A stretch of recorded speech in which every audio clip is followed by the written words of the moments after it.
বহু মানুষ এই কারণে ইসলামী রাষ্ট্র চায় না যে ইসলামী রাষ্ট্র ব্যবস্থা আসলে পরে তাদের ব্যক্তি জীবনের গুনাহ তারা করতে পারবে না। কারণ ব্যক্তি জীবনে জেনা করে, ও তো চাইবে না ইসলামী রাষ্ট্র আসুক।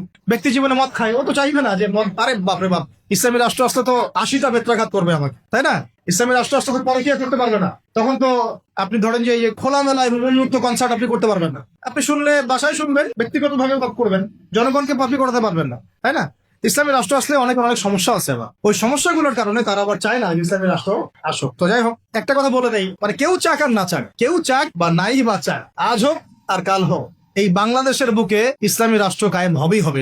কেউ এটাকে বদলাইতে পারবে? বলেন কেন পারবেন? কারণ নবী সাল্লাল্লাহু আলাইহি ওয়াসাল্লাম ভবিষ্যৎবাণী করেছেন যে একটা কাঁচা বাড়ি বাদ থাকবে না, একটা পাকা বাড়ি বাদ থাকবে না, যেখানে আল্লাহ পাক তাওহীদের কালিমা লা ইলাহা ইল্লাল্লাহ মুহাম্মাদুর রাসূলুল্লাহকে প্রবেশ করাবেন না। ওরা যে বলছেন অখণ্ড ভারত হবে, হ্যাঁ অখণ্ড ভারত হবে ঠিকই, তবে সেটা হবে কিসের? ইসলামের এবং তাওহীদের কালিমা লা ইলাহা ইল্লাল্লাহ মুহাম্মাদুর রাসূলুল্লাহ। অপেক্ষা করতে থাকো, তোমরা অপেক্ষা করতে থাকো, ফান্তাজিরু ওয়া ইন্না মাআকুম মিনাল মুনতাজিরিন। কোনো সমস্যা নাই, কিন্তু এটা হবেই হবে ইনশাআল্লাহ।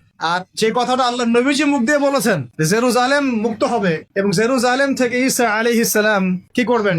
40 বছর এই বিশ্বকে শাসন করবেন। কারো ক্ষমতা নাই এটাকে ঠেকায়, এটাকে বদলাই দিবে। এই ক্ষমতা না ইসরায়েলের আছে, আর না আমেরিকার আছে, আর না পশ্চিমা সভ্যতার আছে, আর না আমাদের এই গোমূত্রখোর মোদিদের আছে, ওদেরও নেই।